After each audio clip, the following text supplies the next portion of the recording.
A nossa próxima palestra agora, ela tem como tema o vegetarianismo, o veganismo e a saúde. E quem vai conversar com a gente agora é a professora doutora Odete Miranda. A doutora Odete, ela é cardiologista, ela é docente da Faculdade de Medicina do ABC e ela tem uma dieta vegana. Doutora Odete, seja bem-vinda, fique à vontade para iniciar a sua palestra. Bom, boa tarde a todos, muito obrigada. Eu agradeço muito o convite, espero que eu consiga passar algumas coisas interessantes para todos, tá? Então, eu vou fazer uma apresentação que é em PowerPoint, tá? Só estou agora me arrumando aqui para poder começá-la. Só um minutinho. Aqui não foi, espera um pouquinho só. Bom. Vamos cancelar aqui, apresentar agora uma janela. Bom, acho que agora está compartilhando, né? Então, vamos começar. Bom, eu resolvi, assim, nós vamos falar um pouquinho mais pensando mesmo na saúde, tá? E quais são os dados disponíveis que a gente tem hoje, o que está acontecendo nesse cenário atual em relação à saúde, como que as pessoas estão morrendo, né, e se a gente consegue mudar esse cenário ou não, tá? Então, iniciamos aqui colocando quais são as 10 doenças que mais matam no mundo. Então, nós vimos aqui nesse gráfico que as doenças cardiovasculares, elas colaboram com 32% das mortes, e os cânceres 17%, e depois temos outras doenças com uma menor prevalência. Quando a gente olha em termos de Brasil, nós temos o único dado disponível, mais atualizado pelo Ministério da Saúde, é de 2018, e em 2018 nós tivemos 1.316.000 mortes, sendo que 27% dessas mortes foram decorrentes de doenças do aparelho respiratório, 17% por tumores, cânceres, 12% pelo aparelho respiratório, 11% por causas externas, homicídio, suicídio, acidentes automobilísticos, outros acidentes, e 6,2% por doenças endócrinas, e aqui dentro nós encontramos o diabetes. Se a gente for fazer essa somatória de todas essas taxas, nós teremos 74%, colocando que 74% das pessoas morreram por essas causas. E essas causas são definidas como causas evitáveis. Então, essas causas seriam evitáveis de morte, com medidas de prevenção.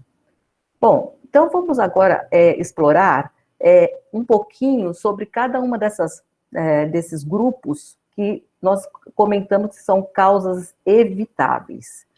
Então, as doenças que mais matam são as doenças do aparelho circulatório. E quando nós falamos em aparelho circulatório, nós estamos colocando que todas essas conexões vasculares, elas podem estar com alguma alteração, levando a alguma doença. Porque é comum quando nós pensamos em aparelho respiratório, estou no respiratório na cabeça. É comum quando pensamos em aparelho circulatório, nos vem na cabeça o coração. Às vezes vem também o cérebro, mas não, gente. Qualquer lugar que a gente tem alguma alteração, o tecido que é irrigado, né, que o sangue chega por esses caminhos, ele vai estar alterado. Então, por isso que a gente tem que ficar bastante atento, porque são muitas coisas que podem acontecer nesse aparelho circulatório. As doenças do aparelho circulatório, então, no Brasil, em 2018, foram 357.770 mortes, ocasionaram 357 mil mortes. Distribuídas dessa forma, doenças hipertensivas, que é o caso da pressão arterial, pressão alta, que se fala, as doenças isquêmicas do coração, que foram a principal causa, aqui nesta classificação entra infarto agudo do miocárdio, angina de peito e outras, e as doenças cerebrovasculares, e neste caso são os AVCs, que é o acidente vascular isquêmico, ou popularmente os derrames. E ainda temos uma outra entidade que é a aterosclerose, que na verdade é a mais importante, só que ela está em menor quantidade, porque na verdade esses dados são coletados através da declaração de óbito. Então, essas foram as doenças que mais mataram referente ao aparelho circulatório. Quando a gente pega esse número e faz uma continha, veremos que 338 mil mortes por ano, isso equivale a 38 mortes por hora, por causas evitáveis. Então, quais seriam essas causas? O que nós poderíamos fazer para que atuássemos para que não tivéssemos tantas mortes decorrentes dessas doenças cardiovasculares? Então, nós temos uma divisão entre fatores de risco não modificáveis, e nesse caso nós temos a hereditariedade, a idade e o sexo. A idade, com o envelhecimento, nós vamos acumulando mais placas dentro dos nossos vasos, placas que têm composição de gordura, e o sexo, o que mais acomete, é o sexo masculino. E a hereditariedade, que todo mundo comenta, eu vou morrer de infarto, eu vou ter problema cardíaco, porque a minha família toda morre de infarto. Só que a gente esquece que toda família tem hábitos de vida semelhantes. Então, muitas vezes, não é a hereditariedade que é o culpado pela doença da pessoa, mas sim os hábitos de vida da família.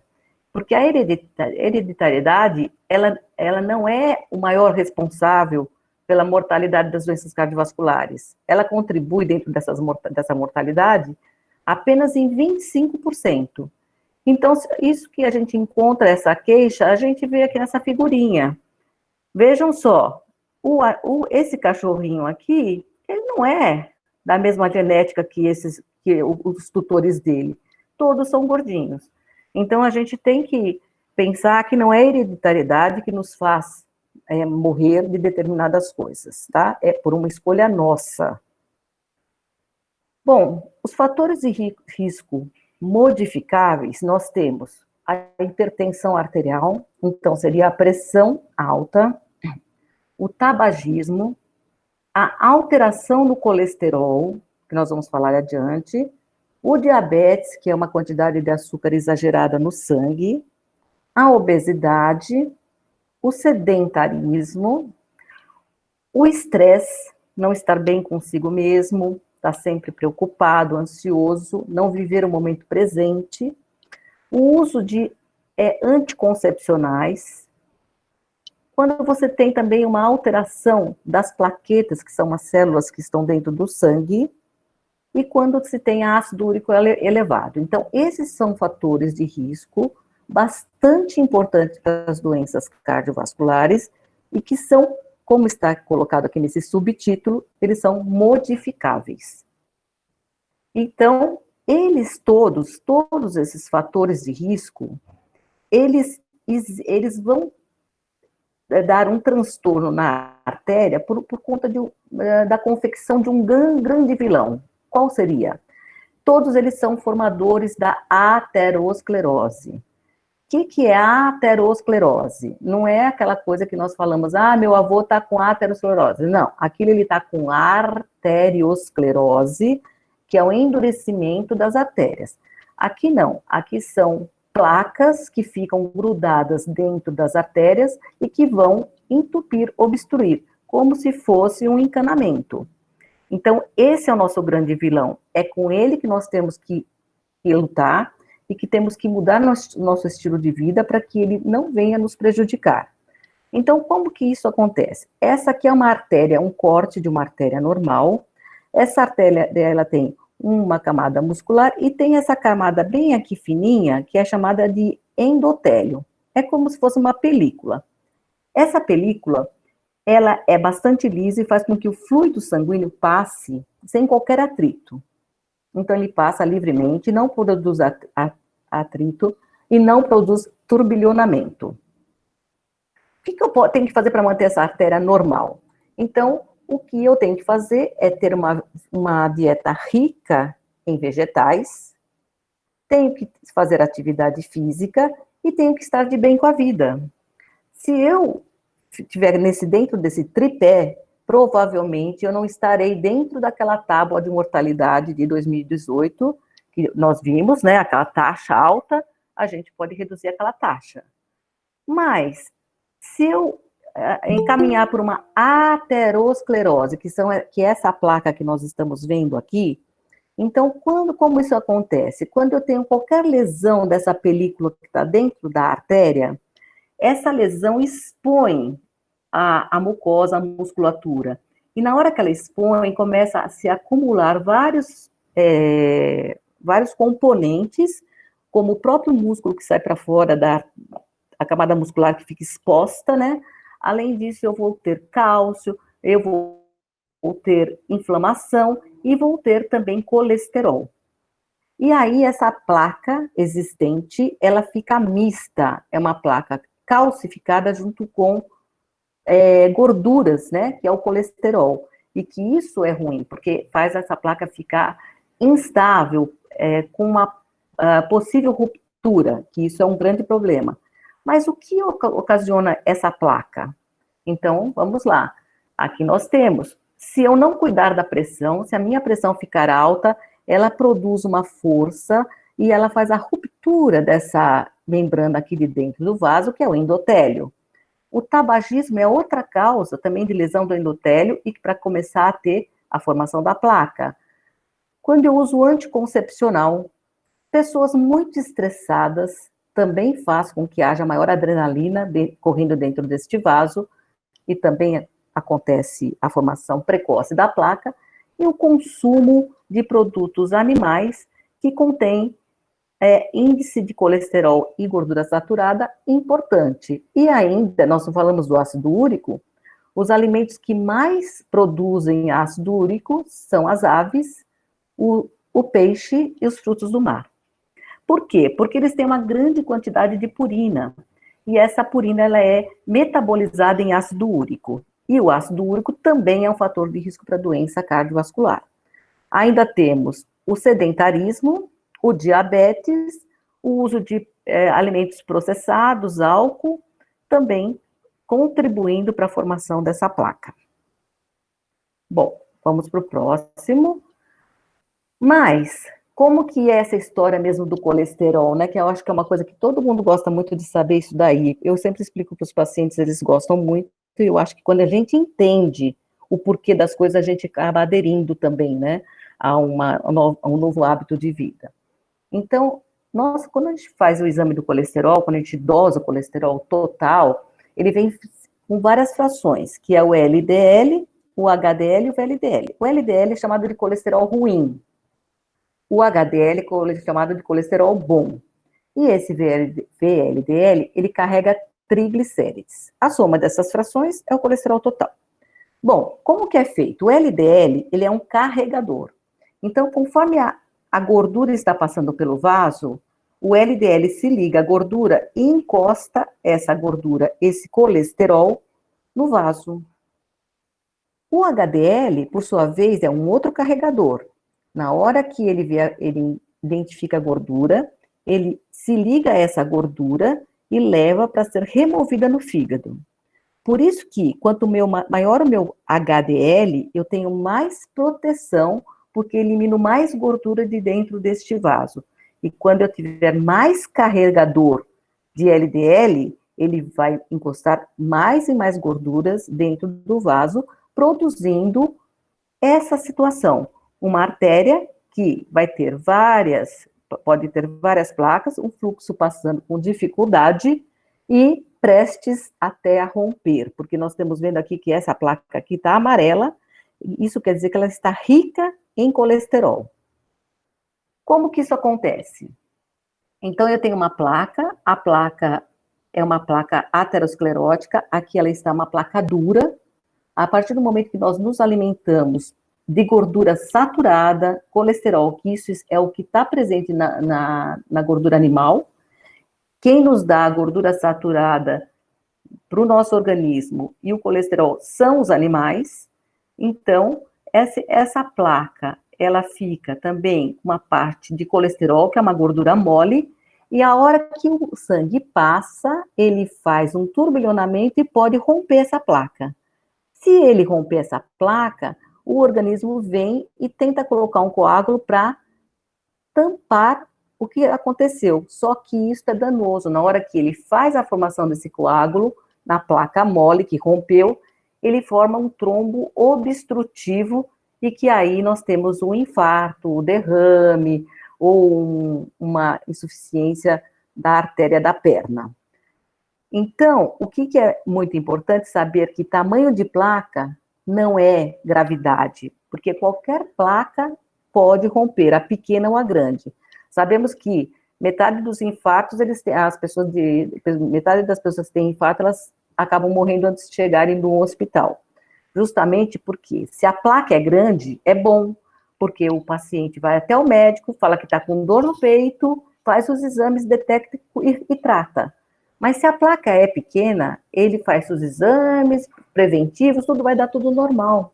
Então, portanto, a gente tem que estar com colesterol baixo sempre, e para isso, o mais importante é não usar produtos de origem animal. Bom, aí a gente fala assim, mas o pessoal fala, né, peixe pode, né? Peixe pode, peixe faz bem, né? Não, não é bem assim, olha. Se você pegar 100 gramas do cação cozido, ele tem 83 miligramas de colesterol. Se você pegar uma carne de boi sem gordura, tem 100 miligramas, mas o frango, a coxa do frango sem pele cozido tem 133. Porque é super comum as pessoas não associarem, quando a gente fala que tem que reduzir produtos de origem animal, elas não associam frango e peixe como animais. Elas excluem do reino animal o frango e peixe e acham que tudo bem. E não é isso. Então, a gente verifica nesta tabela que a gente tem colesterol, né, em todos esses alimentos, né, e é uma quantidade grande, principalmente fígado, né, que as pessoas falam, preciso comer fígado por conta de anemia. Não é verdade, não deve comer. Fígado é um dos alimentos, né, que mais contém colesterol. As vísceras são alimentos que mais contêm colesterol, então a gente não deve fazer uso deles. Aqui é um cateterismo, onde eu estou mostrando aqui as artérias saudáveis de um paciente, né, lisas, bonitinhas. Veja que as artérias finas, as artérias, elas têm 5, 8 milímetros, uma placona, né, uma plaquinha, que elas vão obstruindo, então é uma coisinha pequena, mas isso isso daí é cumulativo ao longo dos anos da nossa alimentação não adequada. E aqui nós estamos perante um paciente que teve um infarto e que ele tem já uma lesão nesta artéria, que já estreitou, e essa aqui que realmente até desconectou, praticamente fechou o fluxo, que não vai dar continuidade para as outras. Isso ocorre não só no coração, mas também ocorre no cérebro. Então, qualquer local que nós tivermos artérias, nós vamos ter isso. O cérebro, aqui no caso, a gente está vendo um fluxo, uma artéria carótida aqui, ó, normal, que é essas aqui do pescoço, e aí elas vão se dividir e vão para o cérebro. E aqui nós estamos encontrando um problema que ocorreu, que foi um acidente vascular isquêmico nessa pessoa, e o fluxo de sangue, ele fica impedido de passar pelas artérias por conta de uma placa que obstruiu. E aqui nós estamos vendo até trombo nesse local. Isso ocorre também nas artérias renais. Então, outro caso, aqui são os rins, aqui é a aorta, aqui é o vaso que vai para o rim, artéria renal, e também podemos ter placas aqui nessas situações, inclusive pacientes que são idosos que começam a desenvolver hipertensão, ou pacientes que são refratários ao tratamento de hipertensão. Quando você pode pesquisar, pode ser que sejam placas que estão obstruindo o fluxo para a artéria renal, e o rim ele dá a notícia que não está bem, fazendo com que a pressão arterial aumente. Aqui é um outro caso, que essas placas podem estar nas pernas, e aí a pessoa tem dor para caminhar, é aquela pessoa que caminha um pouquinho, para, caminha outro pouquinho, dói a perna, para, tá? Então, são também obstruções que aparecem na perna, e aí os pés também passam a ficar mais roxinhos, né? E muitas vezes tendo até gangrena e precisando amputar, tá? Bom, mas tudo isso aí, a gente comentou tudo, mas e o que diz os estudos clínicos? Será que realmente quem não come carne tem benefícios? Então, vamos lá. Esse aqui é um estudo que feito pelo Dr. Júlio Navarro, sobre o comportamento da pressão arterial. Então, aqui eram os vegetarianos, quem comia carne uma vez por semana e quem comia carne todos os dias. Então, nós estamos aqui observando que a pressão arterial sistólica, que é aquela máxima, quando você fala, minha pressão está 13/8, o 13, que é a máxima, é chamada de sistólica. Então, quanto menor, melhor.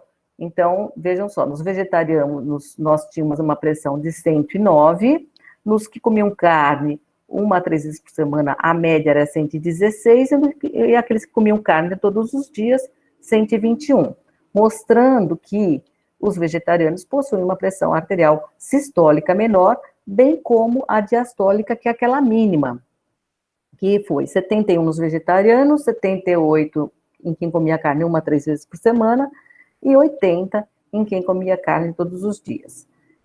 Fizeram também, nesse screening, o colesterol, e viram também que o colesterol era menor nos vegetarianos, comparando com os que comiam carne todos os dias. O LDL, que é aquele colesterol chamado de ruim, também era maior, ou melhor, desculpa, menor nos vegetarianos e maior em quem comia carne todos os dias. E a gente tem uma mania também, que eu vou comentar com vocês, que quando a gente pega o nosso exame do colesterol, a gente olha a referência que vem do laboratório. Só que para o colesterol isso não funciona, porque a gente precisa ter um valor de acordo com o perfil do paciente. Se o meu perfil do paciente, ele for uma pessoa super saudável, não tem nenhum problema, ele pode ter um LDL, colesterol um pouco maior, que não há problema. Mas, se esse meu paciente já é um hipertenso, eu tenho que diminuir a quantidade de colesterol para poder diminuir a formação de placas. E se ele já teve infarto, ele tem que ficar com colesterol extremamente baixo, e que raramente a gente vai conseguir por conta dos hábitos de vida desse paciente. Então, a gente, praticamente todos tomam medicamento, e mesmo assim, eles têm que tomar 2 ou mais, porque não são suficientes para baixar o colesterol a nível que precisa. Aqui é um outro estudo com 76 mil indivíduos, foi uma meta-análise, são 5 estudos que foram avaliados, colocando os não vegetarianos, né, em vermelho, os vegetarianos que deixaram de comer carne há menos de 5 anos, de amarelo, e os vegetarianos há mais de 5 anos em azul. E aí viram qual foi a taxa de infarto do miocárdio e se houve alguma proteção. Sim, houve sim. Comparando, né, os vegetarianos há mais de 5 anos, eles tiveram uma proteção em 26%, eles tiveram um risco relativo de infarto em 26%. Se você comparar em AVC derrame, os vegetarianos há mais de 5 anos foi 8% de redução e todas as causas 7%. Aqui um outro estudo também, um estudo sobre vegetarianos também de Oxford. Aqui foram 6 mil vegetarianos contra 5 mil não vegetarianos, e esses pacientes foram seguidos por 12 anos.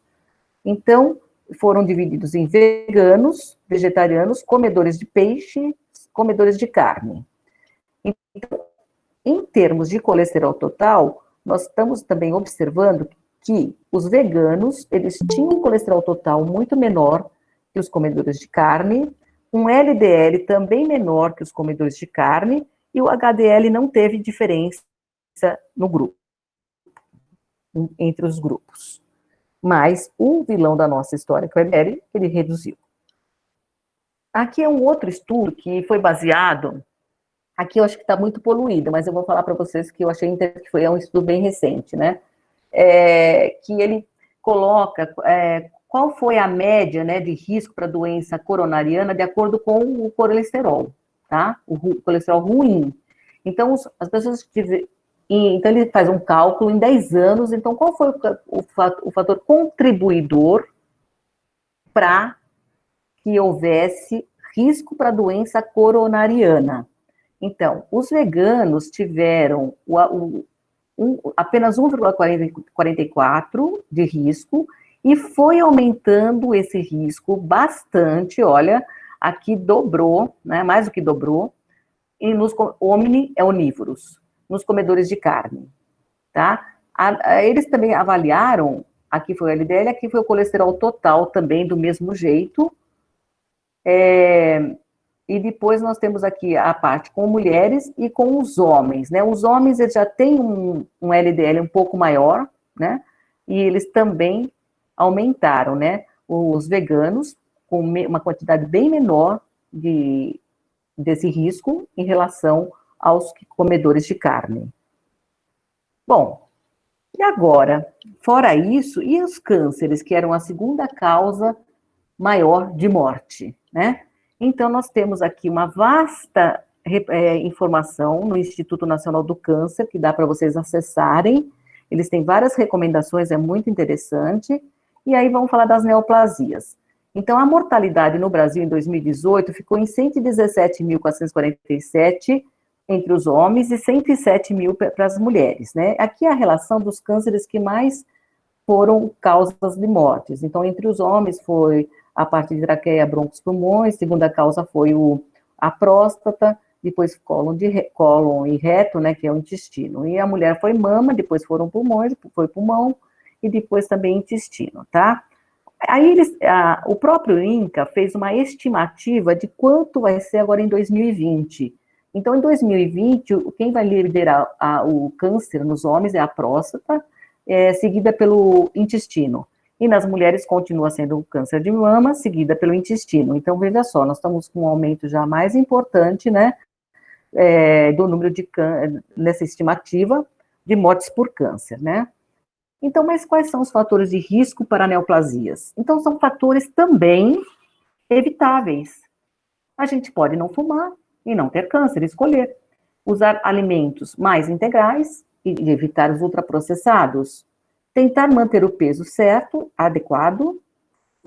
Verificar o sedentarismo, também tem que fazer um pouco de atividade física.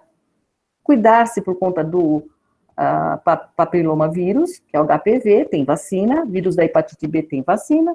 Bebidas alcoólicas.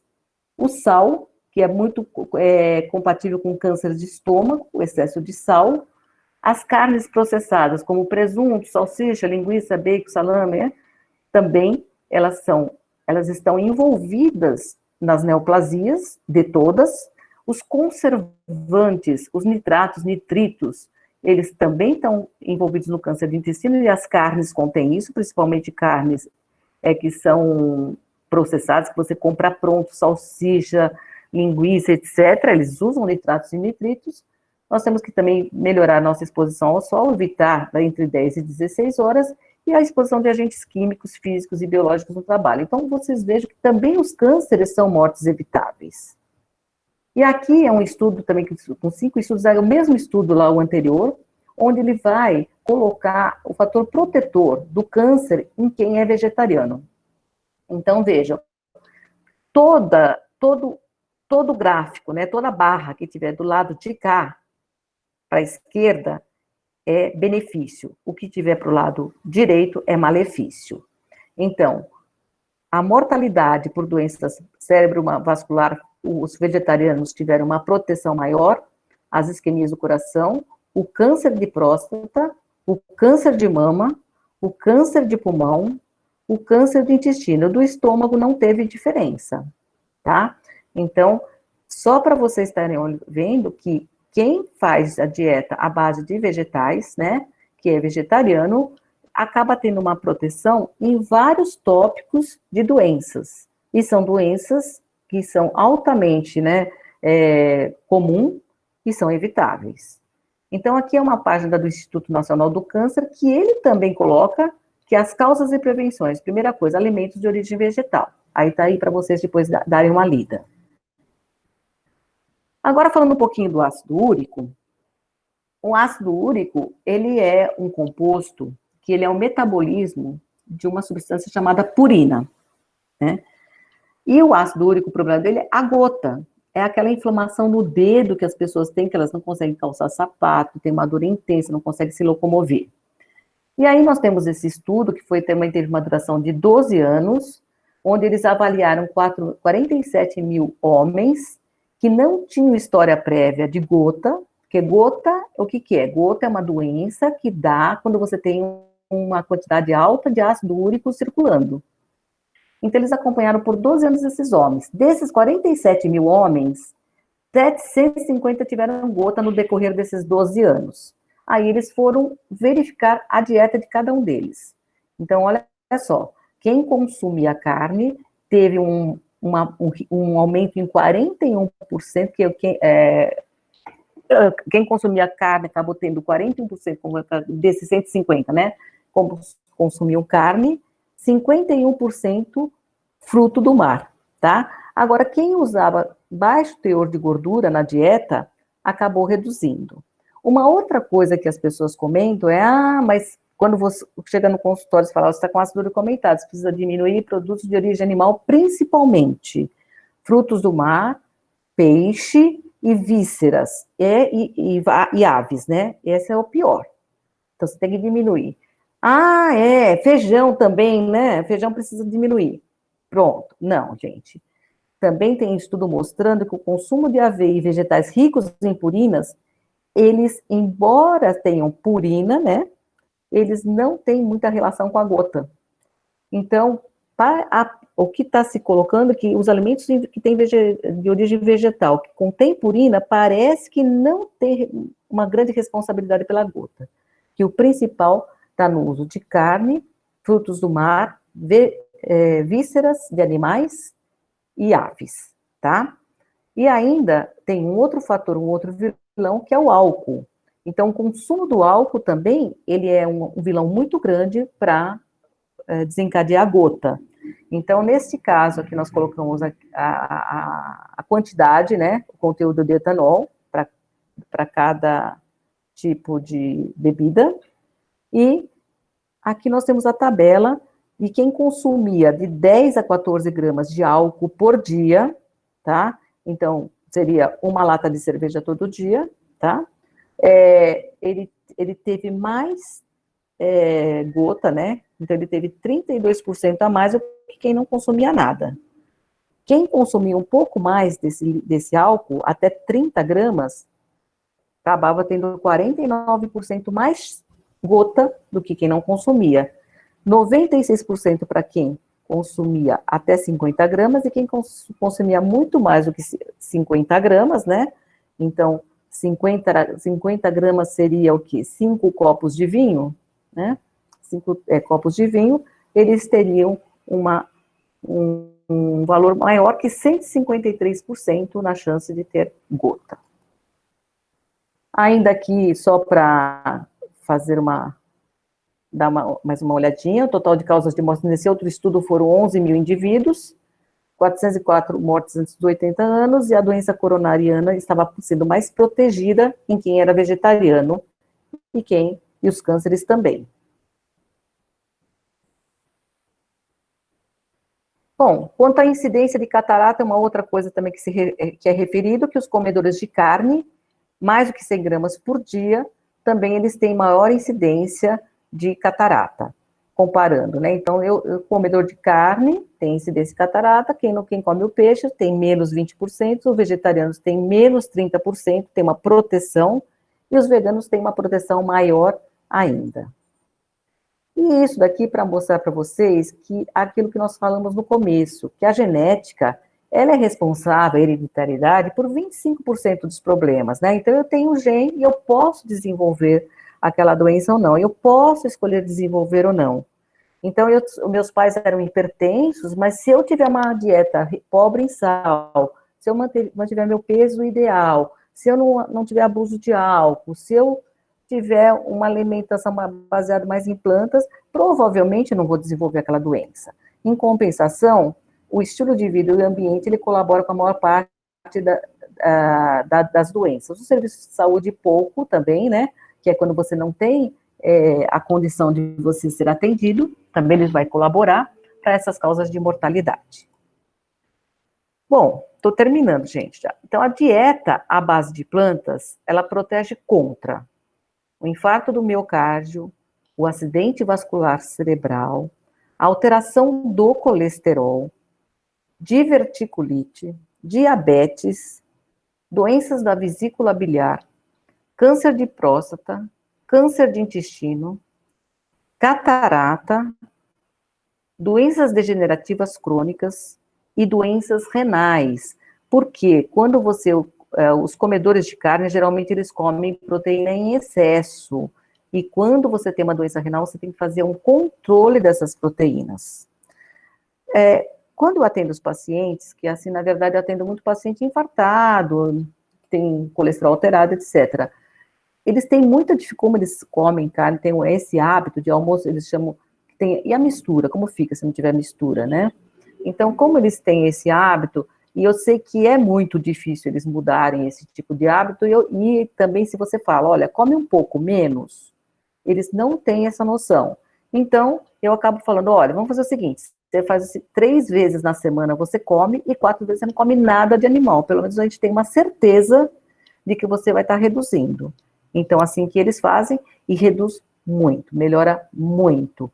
Pacientes renais melhoram muito com a baixa de proteína animal, quando diminui. Bom, e por fim, é isso. Eu acho que a gente tem um corpo físico, esse corpo é a nossa casa, é de nossa responsabilidade, a gente tem que cuidar deles para conseguirmos realizar todas as tarefas destinadas a nós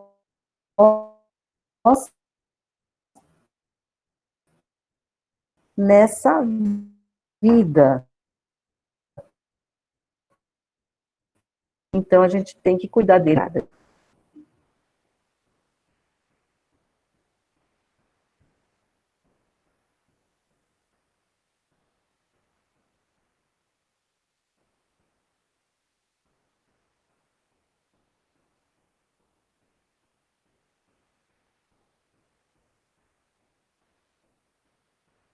Oi, vocês estão me ouvindo? Sim, né? Oi, doutora, deu uma cortadinha, mas agora estamos sim. Pode falar. Tudo bem? Continuar. Cortou alguma coisa? Só a última mensagem que você leu aí no último slide. Eu acho que eu vou responder a pergunta da Liura, que ela colocou, que ela ficou confusa entre a diferença dos termos vegano e vegetariano. Os estudos também fazem uma certa confusão. No Oxford, eu vou ter que voltar aqui um minutinho só para te falar. Deixa eu ver no estudo Oxford, que nós vimos aqui, e ela ficou de... Deixa eu pegar aqui o estudo, Oxford. Que era um estudo vegetariano, ele colocou vegano. Nesse estudo, que ele seguiu 6 mil vegetarianos e 5 mil não vegetarianos. Esse aí era o tema, o subtítulo. Depois ele dividiu em veganos 114. Dividiu em vegetarianos 1.550. Depois tinha os comedores de peixe e os de carne. Esse aqui ele ficou bem direitinho. Agora, tem muitos estudos que eles colocam um vegetariano tudo misturado mesmo. E tem até um estudo que foi publicado, até colocando que os vegetarianos tinham mais depressão que os onívoros, né? E que, na verdade, não, eles colocaram até vegetarianos nesse estudo como aqueles que comiam peixes, ovos, tudo. Então, assim, existe uma certa confusão mesmo com esses termos. Mas nesse estudo do Oxford, eles dividiram uma parte de veganos, uma parte de vegetarianos e uma parte que eram comedores de carne. Bom, a Liura ainda perguntou para mim, gostaria de saber há quanto tempo a doutora é vegetariana e qual o pensamento dela sobre os transgênicos. Liura, eu sou vegetariana desde 1990, tá? Eu acho que dá 30 anos e vegana há uns 15, né? Eu não tenho muito para te falar sobre os transgênicos, você me desculpe, mas acho que realmente que tudo que é algo feito pelo homem é meio preocupante, né? A gente não sabe para onde vai, tá? Onde que vai dar.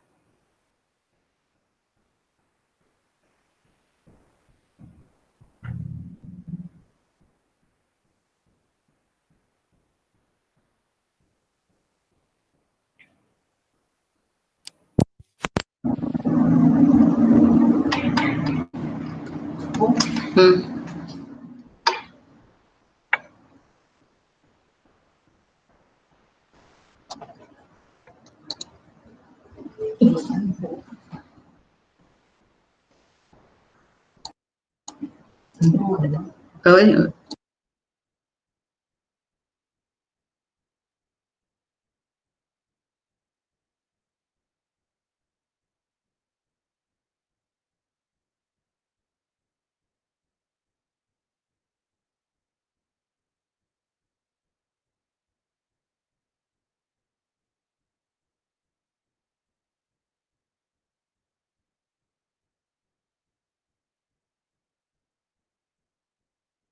Lígia, tudo bem? Prontinho. Podemos encerrar, então, a sua parte, doutora Odete? Podemos encerrar. Uhum. Então, gratidão, agradeço imensamente Obrigada pela palestra, por todos os esclarecimentos. E, pessoal, mais dúvidas, mais perguntas, vocês podem enviar lá no grupo do WhatsApp, né? Que a gente encaminha para a doutora Odete. E como eu falei lá no início, né? A nossa ideia é encaminhar as perguntas para os palestrantes, né? Fazer vídeos curtos, esclarecedores, para que a gente possa estar postando aí no canal do YouTube. Tá bom? Então, vocês podem postar lá no grupo, que à medida que a doutora Odete vai conseguindo, ela vai esclarecendo aí para a gente. Tá ok? Bom, então agora eu quero ler mais uma mensagenzinha aqui para a gente dar um intervalinho aí e seguir para a nossa última palestra do dia. Então, vamos lá. Deixa eu pôr aqui o óculos, porque a letrinha é pequena. A mensagem diz assim, ó: encontros e aprendizados.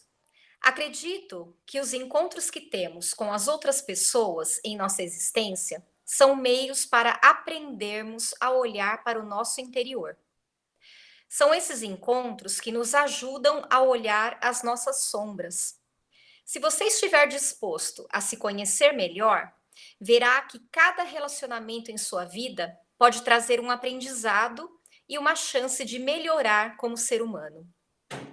Nossos encontros acontecem em nossa família biológica e, se tivermos humildade de reconhecer, eles acontecem também em nossa grande família humana. Espero que você se abra para um espaço no coração para sentir os seus relacionamentos e aprender com eles. Eu gostei bastante dessa mensagem porque eu acho que é o que nós estamos fazendo aqui, né? É um encontro para que juntos, né, possamos aprender, né, a ter outros olhares, a considerar aí uma dieta vegetariana ou vegana para quem ainda não parou para pensar nisso, né? E como eu disse no domingo passado, né, enquanto grupo, a nossa intenção não é convencer ninguém, não é doutrinar ninguém, né? Então a ideia principal do grupo foi trazer, né, as próprias experiências pessoais, né? E pautados aí em evidências científicas, como a doutora Odete, né? Então, ela trouxe evidência científica, mas ela trouxe também a vivência dela particular, né? Transitando pelo vegetarianismo aí durante mais de 30 anos, depois transitando aí pelo veganismo e todas as melhorias que isso trouxe para ela, enquanto fisiologicamente falando, né? E também na parte espiritual também, né? Bom, pessoal, são 4 horas agora. A gente vai fazer um intervalinho. 4h03, né? 4h15, nós retornamos, então, para a nossa última palestra, então, de hoje. Tá bom? A nossa última palestra, ela vai ser feita por uma nutricionista, né? Então, vão vir aí bastante informações legais aí na culinária, enfim. Tá bom? Então, nos vemos daqui a pouquinho, então. Então, 4h15, estamos de volta. Tá bom? Até daqui a pouco.